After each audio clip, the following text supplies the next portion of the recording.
আসসালামু আলাইকুম। মালিহা হোসাইন স্বাগত জানাচ্ছি এনটিভির মধ্যরাতের খবরে। ক্রাউন সিমেন্ট শিরোনাম দেখছিলেন, এবার পুরো খবর। ঢাকার এভারকেয়ার হাসপাতালে চিকিৎসাধীন বিএনপি চেয়ারপারসন বেগম খালেদা জিয়াকে চিকিৎসকদের সিদ্ধান্তে লন্ডনে নেওয়া হতে পারে আগামীকাল রোববার। কাতার সরকারের ব্যবস্থাপনায় জার্মানি থেকে শনিবার বিকেল নাগাদ এয়ার অ্যাম্বুলেন্স ঢাকায় পৌঁছানোর কথা রয়েছে। শুক্রবার বিএনপি মহাসচিব মির্জা ফখরুল ইসলাম আলমগীর জানান, খালেদা জিয়ার শারীরিক অবস্থার কিছুটা অবনতি হয়েছে। এই দিন ঢাকায় পৌঁছে শাশুড়ির চিকিৎসা বিষয়ে মেডিকেল বোর্ডের সঙ্গে বৈঠক করেন পুত্রবধূ ডাক্তার জুবাইদা রহমান। হাসান মাহমুদের রিপোর্ট। লন্ডনের হিথ্রো বিমানবন্দর থেকে যাত্রা করে দীর্ঘ প্রায় 11 ঘন্টার ভ্রমণ পেরিয়ে শুক্রবার হজরত শাহজালাল আন্তর্জাতিক বিমানবন্দরে পৌঁছেন বেগম খালেদা জিয়ার বড় পুত্রবধূ ডাক্তার জোবাইদা রহমান। হাসিনা সরকারের পতনের পর জোবাইদা রহমান দেশে এলেন দ্বিতীয়বার।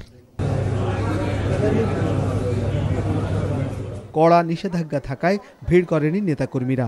বিমানবন্দর থেকে গাড়িতে করে ডাক্তার জোবাইদা রহমান সরাসরি চলে যান এভারকেয়ার হাসপাতালের সিসিইউতে 9 দিন ধরে শয্যাশায়ী শাশুড়ি বেগম খালেদা জিয়ার কাছে। সেখানে কিছুক্ষণ অবস্থান করেন তিনি, পর্যালোচনা করেন পরীক্ষা নিরীক্ষার রিপোর্ট। বেগম জিয়ার চিকিৎসায় নিয়োজিত লন্ডন ও চীন থেকে আসা বিশেষজ্ঞ চিকিৎসক ও দেশের চিকিৎসকদের সমন্বয়ে গঠিত মেডিকেল বোর্ডের বৈঠকেও অংশ নেন ডাক্তার জুবাইদা রহমান। এদিকে কাতারের আমিরের পাঠানো যে রয়্যাল অ্যাম্বুলেন্সে করে বেগম জিয়াকে লন্ডনে নেয়ার কথা, তাতে কারিগরি ত্রুটি দেখা দেওয়ার কারণে জার্মানি থেকে কাতার সরকারের তত্ত্বাবধানে আসছে নতুন এয়ার অ্যাম্বুলেন্স। শনিবার এয়ার অ্যাম্বুলেন্স ঢাকায় পৌঁছালে চিকিৎসকদের সিদ্ধান্তে বেগম জিয়াকে লন্ডনে নেওয়া হতে পারে রবিবার। বিএনপি মহাসচিব জানিয়েছেন, বেগম জিয়ার শারীরিক অবস্থার কিছুটা অবনতি হয়েছে। চিকিৎসকরা প্রাণপণে চেষ্টা করছেন এবং আশা করছেন যে তিনি আগামীকাল যদি আপনার এয়ার অ্যাম্বুলেন্স এসে পৌঁছায় কাতার থেকে, তাহলে আগামী পরশু অর্থাৎ রোববার তাকে লন্ডনে নিয়ে যাওয়া সম্ভব হবে। তবে তিনি এখনও গুরুতর অসুস্থ, সেই কারণে তিনি ফ্লাই করতে পারবেন কিনা সেটা ডাক্তাররা নিশ্চিত করলেই তাকে ফ্লাই করে নিয়ে যাওয়া হবে অ্যাম্বুলেন্সে করে। বিএনপি চেয়ারপারসন বেগম খালেদা জিয়ার লন্ডনে চিকিৎসা নিতে যাওয়ার এই যাত্রায় অন্যান্য সঙ্গীদের সাথে এবার যুক্ত থাকবেন তার বড় পুত্রবধূ ডাক্তার জুবাইদা রহমানও।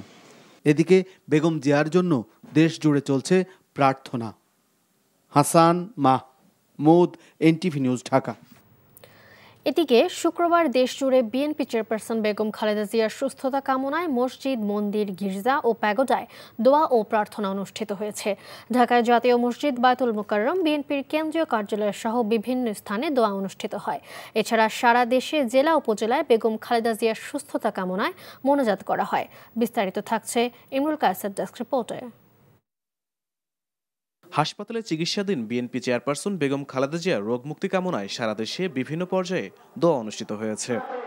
রাজধানীতে জাতীয় মসজিদ বায়তুল মোকাররমে জুমার নামাজের পর বেগম জিয়ার সুস্থতা কামনায় দোয়া অনুষ্ঠিত হয়। বিএনপি নেতাকর্মীরা ছাড়াও সাধারণ মানুষ মোনাজাতে অংশ নিয়ে সাবেক প্রধানমন্ত্রীর রোগ মুক্তি কামনায় দোয়া করেন। নয়াপল্টনে বিএনপির দলীয় কার্যালয়ে বাদ জুমা খালেদা জিয়ার রোগমুক্তি কামনায় মিলাদ ও দোয়া মাহফিল অনুষ্ঠিত হয়েছে। এ সময় উপস্থিত দলীয় নেতাকর্মী ও সাধারণ মুসল্লিরা বেগম খালেদা জিয়ার জন্য দোয়া করেন। মোনাজাতে অংশ নেন বিএনপি মহাসচিব মির্জা ফখরুল ইসলাম আলমগীর সহ কেন্দ্রীয় নেতারা। কুড়িগ্রামে জুমার নামাজের পর বেগম খালেদা জিয়ার সুস্থতা কামনায় দোয়া ও মোনাজাতে অংশ নেন বিএনপির সিনিয়র যুগ্ম মহাসচিব রুহুল কবির রিজভী সহ নেতাকর্মী ও সাধারণ মানুষ। তিনি অত্যন্ত দৃঢ়তার সাথে অন্যায়, নির্যাতন, নিপীড়ন সহ্য করেছেন, কিন্তু যে সরকার, বেআইনি সরকার, অবৈধ সরকার তাকে অবৈধ করেছেন। দেশের প্রতিটি শ্রেণী পেশার মানুষ আল্লাহর কাছে কাঁদছে যে আল্লাহ দেশনেত্রী বেগম খালেদা জিয়াকে সুস্থ করে দাও। শুধু তাই নয়, আন্তর্জাতিক সম্প্রদায়ও বার্তা পাঠাচ্ছে তার সুস্থতা কামনায়। ফরিদপুরে বিএনপি চেয়ারপারসন বেগম খালেদা জিয়ার সুস্থতা কামনায় দোয়া মাহফিল করেছে কেন্দ্রীয় ও স্থানীয় নেতাকর্মীরা। বেগম খালেদা জিয়ার রোগ মুক্তি কামনায় সিলেটের হযরত শাহজালাল রহমতুল্লাহর দরগায় দোয়া ও মিলাদের আয়োজন করে জেলা বিএনপি। কেরানীগঞ্জে আটিভাওয়াল উচ্চ বিদ্যালয় মাঠে বিএনপি চেয়ারপারসন বেগম খালেদা জিয়ার সুস্থতা কামনা করে দোয়া ও মিলাদ মাহফিলের আয়োজন করা হয়। এতে প্রধান অতিথি হিসেবে উপস্থিত ছিলেন আমানুল্লাহ আমান। এছাড়াও সারা দেশে মসজিদ, মন্দির, প্যাগোডা এবং গির্জায় বেগম খালেদা জিয়ার সুস্থতা কামনায় বিশেষ দোয়া, মোনাজাত ও প্রার্থনার আয়োজন করা হয়। Imrul Kayes, NTV news desk. নির্বাচন অনুষ্ঠানের সঙ্গে খালেদা জিয়ার অসুস্থতার কোনো সম্পর্ক নেই বলে মন্তব্য করেছেন বিএনপির স্থায়ী কমিটির সদস্য আমির খসরু মাহমুদ চৌধুরী। শুক্রবার সন্ধ্যায় রাজধানীর কৃষিবিদ ইনস্টিটিউটে আয়োজিত এক আলোচনা সভা শেষে সাংবাদিকদের প্রশ্নের জবাবে এমন মন্তব্য করেন তিনি। কক্সবাজারে দলটির স্থায়ী কমিটির আরেক সদস্য সালাউদ্দিন আহমেদ বলেছেন, দীর্ঘ ১৬ বছরের সংগ্রামের মাধ্যমে বাংলাদেশে ফ্যাসিবাদ মুক্ত ও গণতান্ত্রিক পরিবেশ পুনঃপ্রতিষ্ঠিত হয়েছে। সালাউদ্দিন কাদের রিপোর্ট। ঢাকা ফোরাম ইনিশিয়েটিভ এবং ইউথ স্কুল সোশ্যাল এন্টারপ্রেনার্স এর যৌথ উদ্যোগে অনুষ্ঠিত হয়েছে জাতীয় যুবনীতি সংলাপ। দেশের প্রায় ২৫০ শিক্ষার্থী, তরুণ পেশাজীবী এবং যুব উদ্যোক্তারা এতে অংশগ্রহণ করে। অনুষ্ঠানে প্রধান অতিথি হিসেবে উপস্থিত ছিলেন বিএনপির স্থায়ী কমিটির সদস্য আমির খসরু মাহমুদ চৌধুরী। বলেন, ১৮ মাসে ১ কোটি কর্মসংস্থানের লক্ষ্য নিয়ে অনেকেই সন্দেহ প্রকাশ করছে, কিন্তু বিএনপির গবেষণা ও বাস্তবসম্মত পরিকল্পনার মাধ্যমে প্রমাণ হয়েছে এটা সম্ভব। অনেকে বলে এগুলো একটু আপনারা কি একটু বেশি অ্যাম্বিশিয়াস হয়ে যাচ্ছেন না? আমি বলি yes, you but we are ambitious, you but we are ambitious. Ambition ছাড়া কোনো দেশ আগাইতে পারবে লাইফে? আমাদের তো এই অ্যাম্বিশন থাকতে হবে তো লাইফে, এবং আমরা অ্যাম্বিশিয়াস, ইনশাআল্লাহ উই উইল অ্যাচিভ ইট। এদিকে সকালে চকরিয়া উপজেলা কোনাখালী ইউনিয়নে গণসংযোগ ও পথসভায় বিএনপির স্থায়ী কমিটির সদস্য সালাউদ্দিন আহমেদ বলেন, সরকার গঠনের সুযোগ পেলে কৃষকের জন্য কৃষি কার্ড, ন্যায্য দামে বীজ সার এবং সহজ শর্তে কৃষি ঋণ নিশ্চিত করা হবে। বিএনপির প্রতিশ্রুতি, আমাদের শপথ, বিএনপির শপথ, বাংলাদেশের মানুষের অধিকার প্রতিষ্ঠা হবে, গণতান্ত্রিক বাংলাদেশ প্রতিষ্ঠা হবে, আইনের শাসনের বাংলাদেশ প্রতিষ্ঠা হবে।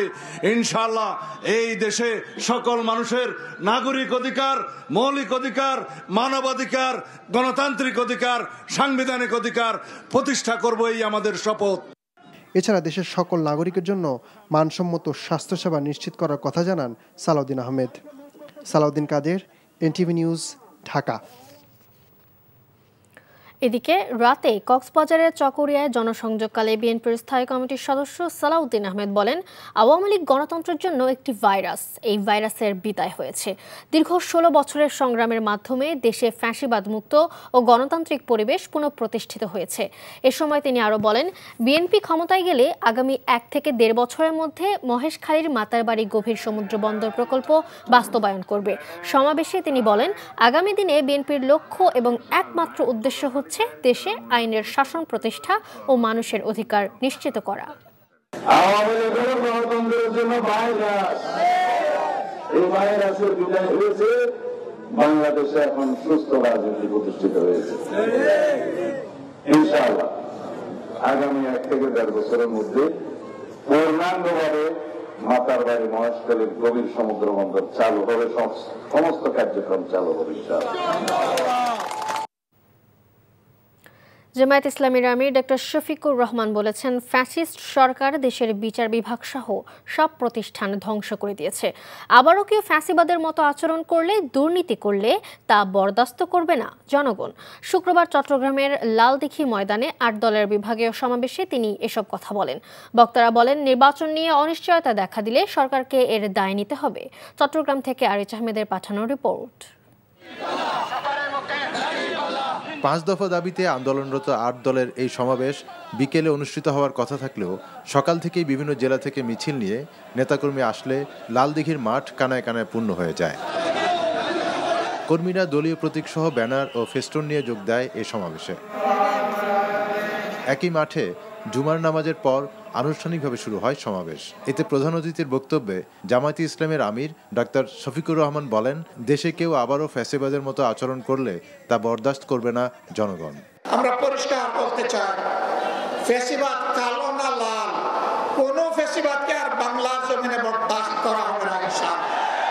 কেউ যদি আবার ফ্যাসিবাদীদের মতো আচরণ করেন, তারা কোন পথ খুঁজে পাবেন আমরা জানি না, কিন্তু আমরা তাদেরকে পরিষ্কারভাবে বলে দিতে চাই, বাংলার জমিনে এই দেশের আপামর ছাত্র, তরুণ, মেহনতি জনতার ফ্যাসিবাদকে বরদাস্ত করবে না। খেলাফত মজলিসের আমির মাওলানা মামুনুল হকের সভাপতিত্বে সমাবেশে ইসলামী আন্দোলন বাংলাদেশের আমির চরমনাই পীর মুফতি সৈয়দ মোহাম্মদ ফয়জুল করিমও বক্তব্য রাখেন। আজকে ব্যবসায়ীরা ব্যবসা করতে পারছে না চাঁদাবাজির কারণে। এই দেশ আমরা চাই নাই, এর জন্য আন্দোলন করি নাই, সংগ্রাম করি নাই। ইনশাআল্লাহ আগামীতে একটা আন্দোলন হবে, যে আন্দোলন হবে চাঁদা মুক্ত আন্দোলন, জালেম মুক্ত আন্দোলন, ধর্ষণ মুক্ত আন্দোলন। সর্বোচ্চ চ্যালেঞ্জ থেকে বাংলাদেশ উদ্ধার করতে হবে ইনশাআল্লাহ। তৌহিদি জনতা জেগে উঠেছে। ভারতবাদীর রাজনীতি আর বাংলার মাটিতে চলবে না। এবার বাংলার জমিন এদেশের সাধারণ মানুষের বিজয়ের মধ্য দিয়ে আল কোরআনের শাসন কায়েম হবে ইনশাআল্লাহ। আন্দোলনরত ৮ দলের ৫ দফা দাবি আদায় পূরণ না হওয়া পর্যন্ত এই লড়াই অব্যাহত থাকবে বলে জানান ৮ দলের নেতারা। NTV news desk. জাতীয় নাগরিক পার্টি এনসিপির আহ্বায়ক নাহিদ ইসলাম বলেছেন, তফসিল নিয়ে সিদ্ধান্ত নেবে নির্বাচন কমিশন, তবে সব রাজনৈতিক দল প্রস্তুত হওয়ার পরই তফসিল চায় এনসিপি। শুক্রবার রাজধানীর হোটেল শেরাটনে এনসিপি আয়োজিত বাংলাদেশের বিনিয়োগের ভবিষ্যৎ নিয়ে আয়োজিত এক আলোচনা সভায় তিনি একথা জানান। নাহিদ বলেন, কোনো বিশেষ রাজনৈতিক দলের জন্য নির্বাচনের তারিখ পরিবর্তন হবে না।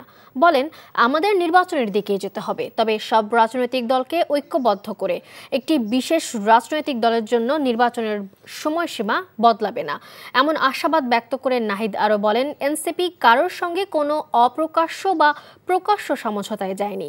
জানান, শীঘ্রই প্রার্থী তালিকা ঘোষণা করা হবে। আরও জানান, তৃতীয় একটি জোট নিয়ে আলোচনা করে যাচ্ছে দলটি। নাহিদ আরও বলেন, নির্বাচনের পরিবেশ পর্যাপ্ত পরিমাণে না থাকলেও নির্বাচনের দিকেই এগিয়ে যেতে হবে। 2 দিন আগে আর পরে দিবে। আমরা যেটা বলেছি যে যেহেতু একটি গুরুত্বপূর্ণ রাজনৈতিক দল এর প্রধান তার একটা অসুস্থতার কথা আছে, তাদের সাথে তাদের অভ্যন্তরীণ পরিবেশ পরিস্থিতি সেটাও যাতে বিবেচনা নেয়, যাতে তফসিল ঘোষণার পরে সবাই নির্বাচনী যাত্রায় নির্বাচনী কার্যক্রমে আমরা শুরু করতে পারি আর কি। গণঅভ্যুত্থানের মুখে ভারতে পালিয়ে যাওয়া স্বৈরাচার শেখ হাসিনাকে দেশে ফেরত পাঠানোর ব্যাপারে দিল্লির ইতিবাচক সাড়া পাওয়া যায়নি বলে জানিয়েছেন পররাষ্ট্র উপদেষ্টা মোহাম্মদ তৌহিদ হোসেন। রংপুরে গণমাধ্যম কর্মীদের প্রশ্নের জবাবে তিনি এই কথা বলেন। এর আগে মতবিনিময় সভায় অংশ নেন উপদেষ্টা। তিনি বলেন, হাসিনা আদালত কর্তৃক ফাঁসির দণ্ডপ্রাপ্ত আসামি, তাকে ফেরত পাঠানোর ব্যাপারে ভারত এখনও সাড়া দেয়নি। আরাকান আর্মির হাতে আটক বাংলাদেশি জেলেদের প্রসঙ্গে উপদেষ্টা বলেন, এ ব্যাপারে দ্বিপক্ষীয় আলোচনা সম্ভব নয়, তবে অপহরণের ঘটনা যাতে কমে বা আদৌ না ঘটে সেজন্য পদক্ষেপ নেওয়া হচ্ছে। শেখ হাসিনার ব্যাপারে বিষয়টা হচ্ছে যে আমরা তো চেয়েছি যে তাকে ফেরত পাঠানো, যেহেতু উনি একজন কনভিক্টেড, যেহেতু সর্বোচ্চ বিচারিক সংস্থা তাকে একটি শাস্তি দিয়েছে, কিন্তু আমরা ইতিবাচক কোনো সাড়া এখন পর্যন্ত পাইনি। তারা পরীক্ষা নিরীক্ষা করে দেখছে, এরকম একটা কথা আসছে আমাদের কাছে। দেখুক, তারা পরীক্ষা নিরীক্ষা করে দেখুক, এটাই। খালেদা জিয়া বাংলাদেশের জাতীয় নেতা উল্লেখ করে প্রধান উপদেষ্টার প্রেস সচিব শফিকুল আলম বলেছেন, -4 একটি দুষ্ট চক্রের ফালতু তত্ত্ব, এর কোনো ভিত্তি নেই। জাতীয় পার্টি স্বৈরাচারের দোসর, তাই আগামী নির্বাচনে তারা অংশগ্রহণ করবে কিনা এটা তাদের বিষয়। শুক্রবার মাগুরায় আন্তঃ কলেজ ফুটবল টুর্নামেন্টের উদ্বোধনী অনুষ্ঠানে প্রেস সচিব এসব কথা বলেন। জাতীয় পার্টি একটা স্বৈরাচারের দোসর পার্টি। অবশ্যই এটা যে জাতীয় পার্টি ব্যান্ড হয়নি, কিন্তু জাতীয় পার্টির ব্যাপারে আমাদের অবস্থান স্পষ্ট।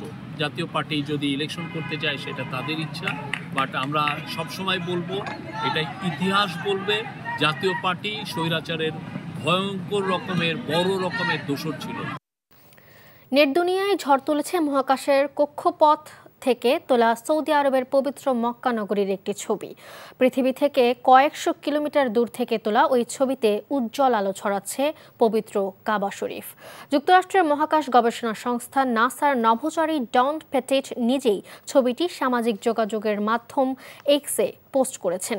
একই সঙ্গে তিনি নিশ্চিত করেছেন, মাঝখানের এই উজ্জ্বল ছোট্ট এলাকাটি হলো ইসলামের সবচেয়ে পবিত্র স্থান, পবিত্র কাবা শরীফ, যা মহাকাশ থেকেও দৃশ্যমান হচ্ছে।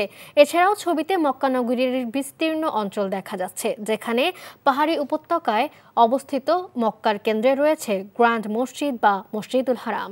অসংখ্য লাইটের কারণে রাতে মহাকাশ থেকে মক্কা নগরীটিকে এক ঝলমলে দৃশ্যে দেখা যায়। প্রবাসের খবর। প্রবাসী বাংলাদেশি কমিউনিটিকে ঐক্যবদ্ধ করতে দুবাইতে অনুষ্ঠিত হলো বিজয় দিবস ব্যাডমিন্টন প্রতিযোগিতা। আমিরাত থেকে মামুনুর রশিদ জানান, দুবাইতে ডিএক্সপি স্পোর্টস ক্লাবের উদ্যোগে টুর্নামেন্ট অংশ নেয় 7টি দল। অনুষ্ঠানের সভাপতিত্ব করেন ক্লাবের সভাপতি ও আল নাজম রেস্টুরেন্টের স্বত্বাধিকারী মোহাম্মদ জাহাঙ্গীর হোসেন। সঞ্চালনায় ছিলেন সাধারণ সম্পাদক ইঞ্জিনিয়ার গিয়াসউদ্দিন জাবেদ। প্রধান অতিথি ছিলেন দুবাইস্থ বাংলাদেশের কনসাল জেনারেল মোহাম্মদ রাশিদুজ্জামান। বিশেষ অতিথি ছিলেন কনসুলেটের কর্মকর্তা মোহাম্মদ আশফাক হোসেন, মোহাম্মদ আরিফুর রহমান, আব্দুল্লাহ আল মামুনুর রশিদ এবং এমিরেটস এয়ারলাইন্সের সিনিয়র ম্যানেজার মোহাম্মদ নওশের আলী। রিয়াদ প্রবাসী সিলেট জেলা বিএনপির উদ্যোগে সাবেক প্রধানমন্ত্রী বেগম খালেদা জিয়ার রোগ মুক্তি কামনায় খতমে কোরআন অনুষ্ঠিত হয়। এনটিভি সৌদি প্রতিনিধি ফারুক আহমেদ চান জানান, রিয়াদের বাংলাদেশি অধ্যুষিত হারায় হাফেজ সাইফুল ইসলামের কোরআন থেকে তেলাওয়াতের মধ্য দিয়ে শুরু হয় অনুষ্ঠান। প্রবাসী সিলেট বিএনপির রিয়াদ শাখার সভাপতি নুরুল ইসলামের সভাপতিত্বে সঞ্চালনা করেন সিলেট কোম্পানীগঞ্জ উপজেলা প্রবাসী অনলাইন বিএনপির সাধারণ সম্পাদক দুলাল আহমেদ। বক্তব্য দেন সিনিয়র সহ সভাপতি হোসেন আলী ও আব্দুল ওয়াদুদ। সভায় দেশের গণতন্ত্র পুনরুদ্ধারের সংগ্রামে অবিচল থাকার আহ্বান জানান বক্তারা। বিএনপি কুয়েত শাখার উদ্যোগে আপসহীন নেত্রী বেগম খালেদা জিয়ার সুস্থতা কামনায় দোয়া মাহফিল অনুষ্ঠিত হয়। এনটিভি কুয়েত প্রতিনিধি আলামিন সরকার জানান, কুয়েত বিএনপির সাবেক সদস্য সচিব শওকত আলীর সভাপতিত্বে ও আব্দুল কাদেরের সঞ্চালনায় বক্তব্য দেন জালাল আহমেদ চুন্নু মোল্লা, আব্দুল কাদের মোল্লা, ইকবাল হোসেন, আব্দুল মুহিত নাজমুল, ইলিয়াস চৌধুরী সহ অন্যরা। হাফেজ মোশাররফ হোসেনের কোরআন তেলাওয়াতের মাধ্যমে অনুষ্ঠান শুরু হয়। দোয়া পরিচালনা করেন কারি গিয়াসউদ্দিন। বক্তারা বলেন, বেগম খালেদা জিয়া কখনোই অন্যায়ের সাথে আপোষ করেন, দেশ ছেড়ে যাননি দেশের মানুষের কথা চিন্তা করে। এই ছিল মধ্যরাতের খবরে। এই খবরের ভিডিও সহ আপডেট জানতে ভিজিট করুন এনটিভি অনলাইন www.ntvbd.com। এছাড়াও এনটিভির জনপ্রিয় সব অনুষ্ঠান ও খবরের আপডেট জানতে ভিজিট করুন আমাদের ইউটিউব ও ভেরিফাইড ফেসবুক পেজ। ধন্যবাদ সবাইকে।